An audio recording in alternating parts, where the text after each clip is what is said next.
Hi friends, అందరికీ నమస్కారం. అంజలి కథలకి స్వాగతం. ఈరోజు చందమామ కథ పేరు బంగారం దొరికింది. రచయిత మాచిరాజు కామేశ్వరరావు గారు. ఒక ఇంట్లో 3 వాటాలు ఉన్నాయి.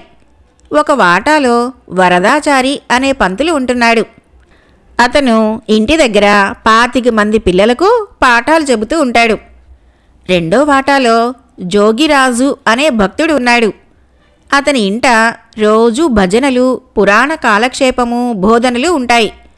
మూడో భాగంలో ఉన్న వెంకటయ్యకు ఉద్యోగం లేదు, కానీ అతని భార్య ఒంటి మీదకి ప్రతి శనివారము దేవుడు వచ్చి ప్రశ్నలు అడిగిన వారికి ఆవిడ ద్వారా సమాధానాలు చెబుతాడు. ప్రశ్నలు అడిగే వారి దగ్గర వెంకటయ్య ప్రశ్నకు 2 రూపాయలు చొప్పున వసూలు చేస్తాడు. అయినా శనివారం వచ్చేసరికి అతని ఇల్లు జనంతో కిటకిటలాడుతూనే ఉంటుంది. ఆ ఇంటికి మంచినీటి సౌకర్యం లేదు. అందుచేత మంగయ్య అనేవాడు చెరువు నుంచి నీరు తెచ్చి 3 వాటాల వాళ్లకు పోస్తాడు. మంగయ్య ఎటూ ఎవరూ లేని ఒంటరిగాడు. పార్వతి అనే మనిషి 3 వాటాలలోనూ పాచి పని చేసి తన రోగిష్టి తండ్రిని పోషిస్తుంది. ఒక శనివారం సాయంత్రం పార్వతి గిన్నెలు కడిగి వెంకటయ్య గారి వంటగది గుమ్మంలో బోర్లిస్తుంది. రోజల్లా నోరు పడిపోయేలా ప్రశ్నలకు జవాబులు చెప్పిన వెంకటయ్య భార్య నీరసంగా చాప మీద పడుకొని ఉన్నది. భక్తులు తెచ్చిన పళ్ళు, కొబ్బరి చిప్పలు బుట్టలో సర్దుతున్నాడు వెంకటయ్య. త్వరలోనే చీకటి పడగానే అతను వాటిని అమ్ముకొని వస్తాడు. వెంకటయ్య సర్దే పళ్లను అన్నింటినీ చూడగానే పార్వతికి మంచాన పడి ఉన్న తన తండ్రి జ్ఞాపకం వచ్చాడు. ఆమె ఉండబట్టలేక, బాబుగారు, కొనాలంటే చాలా ప్రియం, 2 పళ్ళు ఇచ్చారంటే మా నాన్నకు తినిపిస్తాను, రోగిష్టి మనిషి అని బతిమిలాడింది. వెంకటయ్య చప్పున బుట్ట మీద గుడ్డ కప్పి, నీ పాపిష్టి కళ్ళు పడ్డ పళ్లకు ఈరోజు ఏం ధర పలుకుతుందో చూడాలి అన్నాడు. నీరసంగా ఉన్న వెంకటయ్య భార్య లేచి కూర్చొని, నీకు జీతం కాక పళ్ళు ఫలహారాలు కూడా కావాలా? ఆశకు అంతుండాలి, పో పో అని కసురుకుంది. అయితే అంత క్రితమే ఆమె ఒక మనిషితో, ఆశ వల్లే నువ్వు ఈ అనర్థం తెచ్చుకున్నావు, దురాశ పనికిరాదు అని ఉండటం జ్ఞాపకం వచ్చి పార్వతి నవ్వుకున్నది. అదే సమయంలో మంగయ్య వరదాచారి వాటాలో ఉన్నాడు. వరదాచారి కొడుకు చదివేసిన పుస్తకాలు తాను ఎరిగిన ఒక బీద విద్యార్థికి ఇప్పించాలని మంగయ్య ఉద్దేశం. వరదాచారి ఒకప్పుడు విద్యార్థులతో, అన్ని దానాలలోకి విద్యాదానం గొప్పది అనటం మంగయ్య విని ఉన్నాడు కూడా. మంగయ్య వరదాచారికి ఆ బీద విద్యార్థి గురించి చెప్పి, మీ అబ్బాయికి ఇక అవసరం లేని ఆ పుస్తకాలు ఇస్తే పాపం ఆ బీద విద్యార్థి చదువుకుంటాడు అన్నాడు. ఇది మరీ బాగుందిరోయ్, దురాశ కాకపోతే బీదవాడికి చదివెందుకు, కూలీ పని చేసుకోక పుస్తకాల ఖరీదు సగమైనా ఇచ్చుకోమను అన్నాడు వరదాచారి. అది సాధ్యం కాదని మంగయ్య యువతలకు వచ్చేస్తుంటే వెంకయ్య వాటాలో నుంచి వస్తున్న సావిత్రి ఎదురుపడింది. ఇద్దరూ ఒకరి విషయం ఒకరికి చెప్పుకున్నారు. ఈ విషయాలకేం గాని రేపు పక్క ఊళ్ళో జాతర, వెళదామా అన్నది పార్వతి. ఇక్కడ పని ఎవరు చేస్తారు అన్నాడు మంగయ్య. చీకటితో వచ్చి చేసిపోదాం, సాయంకాలం రావద్దు, జోగిరాజు గారు భక్తి గలవాడు, ముందు ఆయన అనుమతి తీసుకుందాం అన్నది పార్వతి. అవును, రోజులో పావు భాగం దేవుడి గుడిలో దైవచింతనలో గడపాలని ఆయన అనటం నేను విన్నాను అన్నాడు మంగయ్య. అయితే జోగిరాజు వాళ్ళు జాతరకు వెళ్ళటానికి అనుమతి ఇయ్యకపోగా, మీకు ఆశ ఎక్కువ, పని చేయకుండానే మీకు జీతం కావాలి, ఒక్క పూట పని మానినా జీతం విరగ్గోస్తాను, దేవుడి కోసం ఎక్కడికో పోవాలా ఏం, ఆయన ఎక్కడ పడితే అక్కడే ఉన్నాడు అన్నాడు. ఇద్దరూ బయటికి వచ్చారు. ఈ పెద్దవాళ్లు చెప్పేదానికి చేసేదానికి పోలికే ఉండదు అన్నది పార్వతి కోపంగా. మర్నాడు ఉదయం మసక వెలుతురిలో నీళ్లు తెస్తున్న మంగయ్యకు ఆ లోగిలిలో ఏదో మెరుస్తూ కనిపించింది. కావిడి దించి మంగయ్య దాన్ని చేతిలోకి తీసుకున్నాడు. అదొక బంగారు ఉంగరం. అప్పుడే పాచి పనికి వస్తున్న పార్వతికి మంగయ్య ఆ ఉంగరాన్ని చూపించి, దొరికింది అన్నాడు. దంతధావనం కోసం బయటికి వస్తున్న వెంకటయ్య దొరికింది అన్న మాట చెవిని పడేసరికి గబగబా దగ్గరికి వచ్చి ఉంగరం చూసి, అరే ఇది నాదే, భక్తులు ఎవరో కానుకగా ఇచ్చారు. నా వేలి నుంచి జారిపోయినట్టుంది ఇలాతే అన్నాడు. అతని వెనకే వచ్చిన అతని భార్య, అవును, భక్తితో ఇచ్చిన ఉంగరం ఎందుకు పోతుంది, అందుకే దొరికింది అన్నది. ఈ హడావుడికి యువతలికి వచ్చిన వరదాచారి సంగతి తెలుసుకొని, ఆ ఉంగరం నా శిష్యుడు నాకు గురుదక్షిణగా ఇచ్చినది, ఇలా అయ్యి అన్నాడు. పగలంతా చేతికి పెట్టుకుని తిరిగాడు, జారిపోయి ఉంటుంది అన్నది వరదాచారి భార్య. గుమ్మంలో నిలబడి అంతా చూస్తున్న జోగిరాజు చప్పునే ముందుకు వచ్చి, పక్క ఊరిలో రామాయణ పారాయణం చేసినప్పుడు ఆ ఊరి వాళ్ళు చందాలు వేసుకుని నాకు చేయించి ఇచ్చారు, అది నాదే, ఇలా ఇచ్చే అన్నాడు. దేవుడు పేరు మీద ఇచ్చినది ముట్టుకుంటే కళ్ళు పోతాయి అన్నది అతని భార్య. ఎవరి మటుకు వారు ఆ ఉంగరం తమదేనంటూ కేకలు పెడుతూ మంగయ్య మీదకి ఎగబడ్డారు. దాన్ని ఎవరి చేతిలో పెట్టాలో మంగయ్యకు తెలియలేదు. పార్వతి చప్పున మంగయ్య చేతిలో నుంచి ఉంగరాన్ని తీసుకొని, నిన్న రాత్రి కామయ్య కల్లుపాకకు ఎవరు వెళ్లారో వారిదే ఈ ఉంగరం, ఇది మంగయ్యకు కల్లుపాకలో దొరికింది అన్నది. ఈ మాటకు అందరూ తెల్ల మొహాలు వేసి ఉంగరాన్ని తిప్పి తిప్పి చూసి, పొరపాటు పడ్డాం, ఇది మాది కాదు, అచ్చం ఇటువంటిదే మా దగ్గర ఉన్నది, పెట్టెలో పెట్టి మర్చిపోయి ఉంటాం అంటూ చల్లగా జారుకున్నారు. వాళ్ళు వెళ్ళగానే పార్వతి విరగబడి నవ్వింది. ఉంగరం కల్లుపాకలో దొరికిందని ఎందుకు అబద్ధం చెప్పావు అని మంగయ్య ఆమెని ఆశ్చర్యంగా అడిగాడు. నువ్వు వట్టి అమాయకుడివి, మనుషుల నైజం పసిగట్టలేవు. ఈ ఉంగరం వారెవరిది కాదని రూఢీ చేసుకోవటానికి అలా అబద్ధం ఆడాను. పరువు కోసం పాకులాడే వీళ్ళు తాము కల్లుపాకకు వెళ్ళామని అనగలరా? అంతకన్నా ఘోరమైన పనులే చేయగలరు. వీళ్ల స్వార్థం చూస్తే అసహ్యం వేస్తున్నది. పైగా ఇతరులను ఆశపోతులు అంటారు. ఈ ఉంగరం తాలూకు మనిషి ఎవరో తెలిసేదాకా ఇది నీదే. నలుగురు వచ్చిపోయే లోగిలి కదా, ఎవరి చేతి నుంచో జారిపడి ఉంటుంది అంటూ పార్వతి ఉంగరాన్ని మంగయ్య చేతిలో పెట్టింది. అవును, నాకు తెలివిలేదు. నీ వంటి తెలివైన అమ్మాయి నాకు తోడు ఉంటేనే గాని ఈ లోకంలో బతకటం కష్టం. నీకు ఇష్టమైతే దీన్ని నీ వేలికి పెడతాను అన్నాడు మంగయ్య నవ్వుతూ. పార్వతి కొంచెం సిగ్గుపడి, మా నాన్నని అడుగుదాం, ఇంతకు ఇది అసలు బంగారమో కాదో అన్నది. ఇత్తడి అయితేనేంగాక, దాని ధర్మమా అంటూ నాకు నిజమైన బంగారం దొరికింది అన్నాడు మంగయ్య పార్వతి కేసి ప్రేమగా చూస్తూ. కథ అయిపోయింది. ఫ్రెండ్స్, మరొక కథ చెప్పుకుందాం. కథ పేరు ఉగ్రసేనుడి కోపం. ఉగ్రసేన మహారాజుకు కోపం చాలా ఎక్కువ. అతను యువరాజుగా ఉన్నంతకాలము ఇబ్బంది లేకపోయింది. కానీ రాజైన క్షణం నుంచి అది చాలా అనర్థాలకు దారితీయసాగింది. తన కోపాన్ని అదుపులో ఉంచుకోవటానికి ఉగ్రసేనుడు శతవిధాలా ప్రయత్నించాడు. అయినా కోపం వచ్చేసరికి అతనికి ఒళ్ళు తెలియక చాలా క్రూరంగా ప్రవర్తించేవాడు. అయితే కోపం తగ్గాక అతనంత మంచివాడు లేడు. ఒక పర్యాయం అతను ఒక భటుడి మీద కోపం వచ్చి అప్పటికప్పుడు 25 కొరడా దెబ్బలు శిక్ష విధించి అమలు జరిపించాడు. వాడు దెబ్బలు తిని సొమ్ము సిల్లి పడిపోయాక రాజుకు కోపం తగ్గి భటుడికి వైద్యం చేయించి రాణి వద్దకు పోయి పశ్చాత్తాపం ప్రకటించాడు. మీకు ఇంత కోపం ఉండటం దేశానికి ప్రమాదం అన్నది రాణి. నేనేం చేయను, కోపాన్ని అణుచుకోవాలనే ప్రయత్నిస్తున్నాను అన్నాడు ఉగ్రసేనుడు. నేనొక ఉపాయం చెబుతాను. ఈసారి నుంచి కోపం వచ్చినప్పుడు మరొకరికి మీరు ఏ శిక్ష విధిస్తారో అదే శిక్ష మీరు అనుభవించండి అన్నది రాణి. వారం రోజులైనా తిరగకముందే ఉగ్రసేనుడు కోపావేశంలో మరొక భటుడికి 25 కొరడా దెబ్బల శిక్ష విధించాడు. శిక్ష అమలు జరిగాక అతని కోపం తగ్గిపోయింది. అప్పుడు రాణి మాటలు గుర్తుకు రాగా, చిన్న తప్పుకు 25 కొరడా దెబ్బల శిక్ష విధించటం నేరం. ఈ తప్పు చేసినందుకు నేను ఇదే శిక్ష అనుభవిస్తాను అన్నాడు. అయితే అక్కడ ఉన్న భటులలో ఎవడూ రాజును కొట్టడానికి ముందుకు రాలేదు. రాజు శాసించి కూడా లాభం లేకపోయింది. ఉగ్రసేనుడు రాణి వద్దకు వెళ్ళి జరిగింది చెప్పాడు.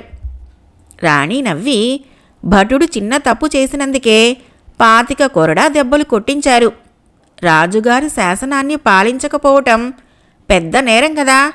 అయినా అంత నేరం చేసినా భటుల మీద మీకు కోపం రాలేదు. అంటే శిక్ష అనుభవించాలన్న కోరిక మీకు లేనే లేదన్నమాట అన్నది. ఆ మాటలకు ఉగ్రసేనుడి అహంకారం దెబ్బతిన్నది. నన్ను కొట్టలేదన్న నేరానికి నా భటులను నేను ఎలా శిక్షించగలను? చేతనైతే ఈ శిక్షను నువ్వే అమలు చెయ్యి అన్నాడు.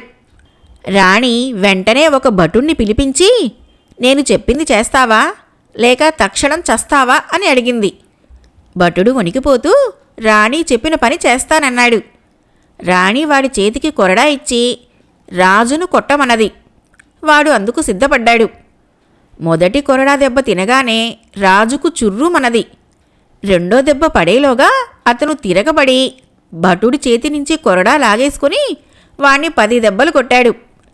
రాణి ఏదో అనబోతే అతను వినిపించుకోకుండా అక్కడి నుంచి చరచరా మంత్రి వద్దకు వెళ్ళి, మంత్రి, రాణి రాజద్రోహం తలబెట్టింది. ఆమెకు దేశ బహిష్కరణ శిక్ష విధించాను. దాన్ని వెంటనే అమలు జరపకపోతే మీరు కూడా రాజద్రోహిగా పరిగణించబడతారు అన్నాడు. గత్యంతరం లేక మంత్రి రాణిని సమీపారణ్యంలో దిగవిడిచాడు. తర్వాత రాజు కోపం తగ్గి పశ్చాత్తాపం కలిగి రాణిని తిరిగి అంతఃపురానికి తెప్పించుకున్నాడు. దానితో పాటు రాణికి ఎంతగానో క్షమాపణ చెప్పుకున్నాడు. ప్రభువులు మన్నిస్తే ఇంకో ఉపాయం చెబుతాను. మీరు కోపోద్రేకంలో వేసే శిక్ష వెంటనే అమలుపరచకుండా శాసించండి. ఈ లోపల మీ కోపం తగ్గుతుంది. కోపం తగ్గినాక మీ అంత మంచివారు ఉండరు గదా అన్నది రాణి. రాజు తన కింది ఉద్యోగులకు అలానే చెప్పాడు.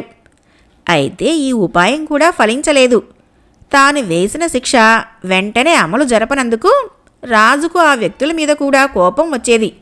అంతేకాదు, శిక్ష అమలు జరిపేదాకా అతని కోపం అలా అలా పెరిగిపోయేది. తన కోపం గురించి ప్రజలేమనుకుంటున్నారో తెలుసుకోవాలనిపించి ఉగ్రసేనుడు మారువేషంలో దేశమంతా తిరిగాడు.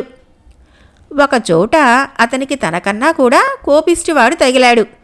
వాడు పని పెట్టుకొని ఉగ్రసేనుడితో గిల్లీ కజ్జా పెట్టుకొని పెద్ద గొడవ చేశాడు. చుట్టుపక్కల వాళ్ళు ఉగ్రసేనుణ్ణి శాంతపరచడానికి ప్రయత్నిస్తూ, ఊరుకోండి బాబు, వాడు అసలే కోపిష్టి వెధవ. కోపం వస్తే మహారాజును కూడా లెక్కచేయుడు అన్నారు. ఎందుకు లెక్కచేయుడు? నేనే మహారాజును. వీడు ఇప్పుడు నా కాళ్ళు పట్టుకోకపోతే 50 కొరడా దెబ్బలు కొట్టేస్తాను అన్నాడు ఉగ్రసేనుడు తన మారువేషం తొలగిస్తూ. అతను మహారాజు అని తెలుసు కూడా ఆ ముక్కోపి తన ధోరణి మానక, రాజైతే నాకు లెక్కేమిటి? తప్పంతా ఆయనదే. ఆయనే నా కాళ్ళు పట్టుకోవాలి అన్నాడు. ఉగ్రసేనుడికి కోపం రెచ్చిపోయింది. అందుచేత త్వరలోనే ముక్కోపివాడు కొరడా దెబ్బల శిక్ష అనుభవించడం జరిగింది. వాడు దెబ్బలు తింటూ కూడా రాజును తిడుతూనే ఉన్నాడు. అలాంటి మూర్ఖుడికి అంత కఠిన శిక్ష విధించినందుకు రాజును చాలామంది మనసులో తిట్టుకున్నారు. కోపం తగ్గిన తర్వాత రాజు ఈ విషయాన్ని రాణికి చెబుతూ, నా ప్రజల్లో నన్ను మించిన కోపిష్టి వాళ్ళు ఉన్నారు. చావు దెబ్బలు తింటూ కూడా కోపాన్ని విడిచిపెట్టలేని వాళ్ళు ఉన్నప్పుడు నా కోపం గురించి నేను బాధపడనక్కర్లేదు అన్నాడు. రాణి ఒప్పుకోలేదు. సామాన్యుడి కోపం వాడికే కష్టం కలిగిస్తుంది. రాజు కోపం రాజు కన్నా ప్రజలకే ఎక్కువ నష్టాన్ని కలిగిస్తుంది. ఇంత కోపం ఉన్న మీకు రాజార్హత లేదు. మీరు రాజ్యక్షేమాన్ని ప్రజాక్షేమాన్ని కోరేవారైతే రాజ్యపాలన నాకు అప్పగించి మీరు సామాన్యుడిగా ఉండిపోండి అన్నది. ఏ కలన ఉన్నాడో రాజు దీనికి ఒప్పుకున్నాడు. అధికారం రాణి చేతికి ఇచ్చిన కొంతకాలానికి రాజు కోపం చాలా వరకు తగ్గిపోయింది. అధికారం లేకపోతే తన కోపం అదుపులో ఉంటుందని రాజుకు త్వరలోనే అర్థమైంది. ఎందుకంటే అది వరకు అతని కోపానికి దోహదం చేసింది అతనికి గల దండించే హక్కు. కథ అయిపోయింది. ఫ్రెండ్స్, మరొక కథ చెప్పుకుందాం. కథ పేరు ప్రాయశ్చిత్తం. కైరో నగరంలో పూర్వం ఒక నగల వర్తకుడు ఉండేవాడు. అతను 20 లోపు వయసు గలవాడు. అతని దుకాణానికి తరచూ స్త్రీలే వస్తుండేవారు. వారి వలలో పడిపోతానేమోనని అతను వారికేసి చూడనైనా చూసేవాడు కాదు. అతని ప్రవర్తన చూసి అందరూ మెచ్చుకునేవారు. ఇలా ఉండగా ఒకనాడు అతని దుకాణానికి ఒక నీగ్రో బానిస పిల్ల వచ్చి, ఫలానా వారి దుకాణం ఇదేనా? దుకాణదారు మీరేనా అని అడిగింది. అవునన్న మీదట ఆ పిల్ల అటూ ఇటూ చూసి అతని చేతిలో ఒక చీటీ పెట్టింది. ఆ చీటీ విప్పి చూసిన దుకాణదారుకు ఆశ్చర్యము కోపము కలిగాయి. ఎందుకంటే అందులో ఒక ప్రేమ గీతం రాసి ఉంది. ఆఖరు చరణంలో అది రాసిన యువతి పేరు కూడా ఉన్నది. నగల వర్తకుడు సర్రున చీటీ చించేశాడు. సమాధానం కోసం కనిపెట్టుకుని ఉన్న బానిస పిల్లను నానా తిట్లు తిట్టి దుకాణంలో నుంచి బయటికి గెంటేశాడు. ఇదంతా చూసి చుట్టుపక్కల వాళ్లంతా ఆహా ఎంత నీతిపరుడు అంటూ ఆ వర్తకుణ్ణి శ్లాఘించారు. 2-3 సంవత్సరాలు గడిచాయి. మంచి కన్య దొరికితే పెళ్లాడాలన్న అభిలాష నగల వర్తకుడికి కలిగింది. తన దుకాణానికి వచ్చిపోయే యువతులలో అందగత్తె, బుద్ధిమంతిరాలు, కన్య అయిన పిల్ల ఎవరైనా దొరుకుతుందా అని అతను చూడసాగాడు. ఒకనాడు అతని దుకాణానికి 5-6 తెల్ల బానిస స్త్రీలను వెంటబెట్టుకొని ఒక అందమైన యువతి వచ్చి మంచి నగలేమైనా ఉన్నాయా అని అడిగింది. దుకాణదారు ఉన్నాయని చెప్పిన మీదట ఆమె బంగారు పట్టీలు చూపమన్నది. ఒక బానిస ఆమె పావడ అంచు పైకెత్తి పాదం ప్రదర్శించింది. అంత చిన్న పాదం చూసి దుకాణదారు నిర్ఘాంతపోయి, నా దగ్గర ఉన్న చిన్న పట్టీలు కూడా చాలా వదులైతాయి, ఎలాగా అన్నాడు. అదేమిటి, నావి ఏనుగు కాళ్ళంటారా అన్నది యువతి ఆశ్చర్యపోతూ. ఎవరా అనేది, పురుగులు పడిపోతారు. చక్కని గువ్వలాటి పాదం, బుల్లి పాదం అన్నాడు దుకాణదారు పారవస్యంతో. పోనీ చేతులకు కంకణాలేమైనా ఉన్నాయా అన్నది ఆవిడ. బానిస ఒకటి ఆమె చేతుల మీద బట్ట తొలగించేసరికి దుకాణదారు మరీ నిర్ఘాంతపోయాడు. నా దగ్గర ఉన్న కంకణాలలో అతి చిన్నది కూడా ఈ చేతులకు వదిలైతుంది అన్నాడతను. అదేమిటి, నా వేళ్ళు అరటికాయల్లాగా ఉంటాయని, చేతులు ఏనుగు తొండాల్లాగా ఉంటాయని అంటారే అన్నది యువతి. అటువంటి మాటలనేవాళ్ళు నాశనమైపోతారు.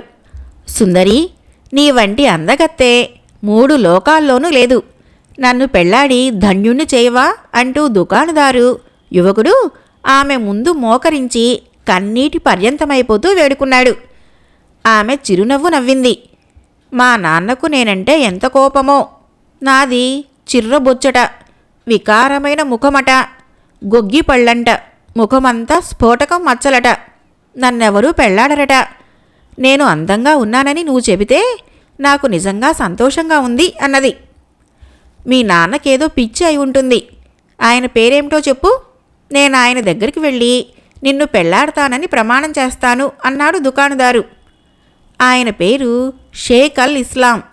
ఆయన ఈ నగరపు వర్తకులలో ప్రసిద్ధుడు. నువ్వు నన్ను పెళ్లాడతానంటే ఆయన వెంటనే ఒప్పుకోడు.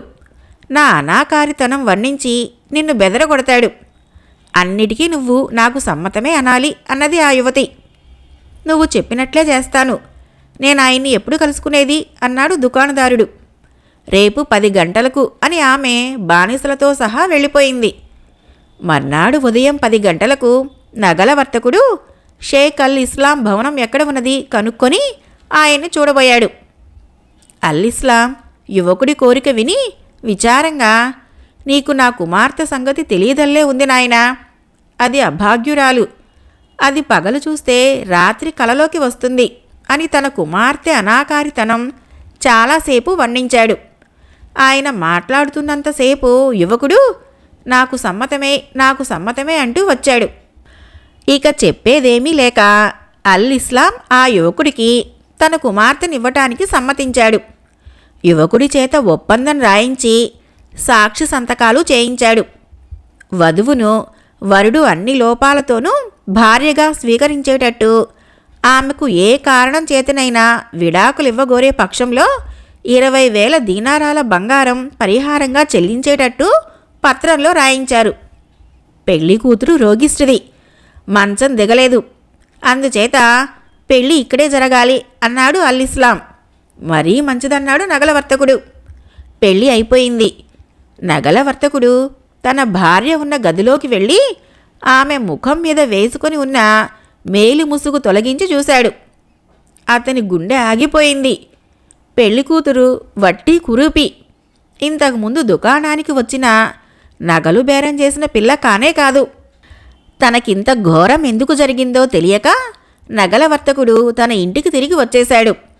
మర్నాడు తన దుకాణంలో కూర్చొని విచారంలో మునిగి ఉండగా మొదటి వచ్చిన యువతి తన బానిసలతో సహా వచ్చి పెళ్ళికొడుకుకు శుభం కలగాలి, సౌఖ్యం కలగాలి అన్నది. యువకుడు ఆమెను తిట్టనారంభించాడు. ఆమె ఆశ్చర్యం నటిస్తూ, నేను పంపిన గీతము, నా నీగ్రో బానిస పిల్ల జ్ఞాపకం లేవా అన్నది.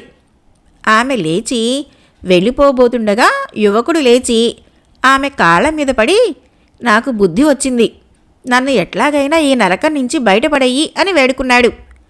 ఆమె అతన్ని చూసి జాలిపడి అతనికి ఒక ఉపాయం చెప్పి వెళ్ళిపోయింది.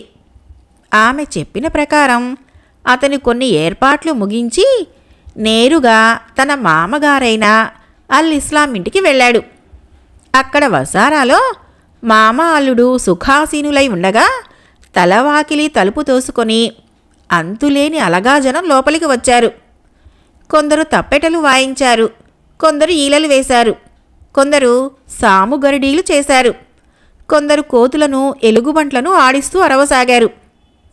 అల్ ఇస్లాం లేచి అరుస్తూ, ఏమిటి అలరి, ఆపండి అన్నాడు.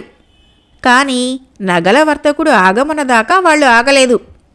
తర్వాత ఆ యువకుడు అల్ ఇస్లాం కేసి తిరుగుతూ, మామా, వీళ్ళంతా నా బంధువులు దాయాదులును, నేను పెళ్ళాడానని తెలిసి సంబరం చేయడానికి వచ్చారు, మరేమీ లేదు అన్నాడు. అల్ ఇస్లాం తెల్లబోయి, వీళ్ళ నీ బంధువులు, ఈ సంగతి ముందుగా తెలిస్తే నా పిల్లనివ్వకపోదునే అన్నాడు. నన్నడిగితే నేను మొదటే చెప్పి ఉందును అన్నాడు యువకుడు. అడక్కపోయినా చెప్పవలసింది, నువ్వు రాసి ఇచ్చిన పత్రం చెల్లదు, నేను ఒప్పను అన్నాడు అల్ ఇస్లాం. నేను నా భార్యను చచ్చినా వదలను, మీరేం చేస్తారో నేను చూస్తాను అన్నాడు యువకుడు కోపం నటిస్తూ. అల్ ఇస్లాం కాళ్ళబేరానికి వచ్చి, బాబు బాబు, నా పరువు కాపాడితివా, అల్లా నిన్ను కాపాడతాడు, నా కూతురికి విడాకులియ్యి అన్నాడు. బలవంతాన ఇస్తున్నట్టుగా యువకుడు తన భార్యకు విడాకులిచ్చి బయటపడ్డాడు. ఆ తర్వాత అతను తాను ప్రేమించిన సుందరిని పెళ్లాడాడు. ఆమె కైరో సుల్తానుకు దగ్గర బంధువని తెలియగానే అతని సంతోషానికి మేర లేకుండా పోయింది. కథ అయిపోయింది. ఫ్రెండ్స్, నా కథలు నచ్చినట్లయితే మన ఛానల్ని తప్పకుండా సబ్స్క్రైబ్ చేయండి, లైక్ చేయండి, షేర్ చేయండి, మంచి కామెంట్ చేయండి. Thank you.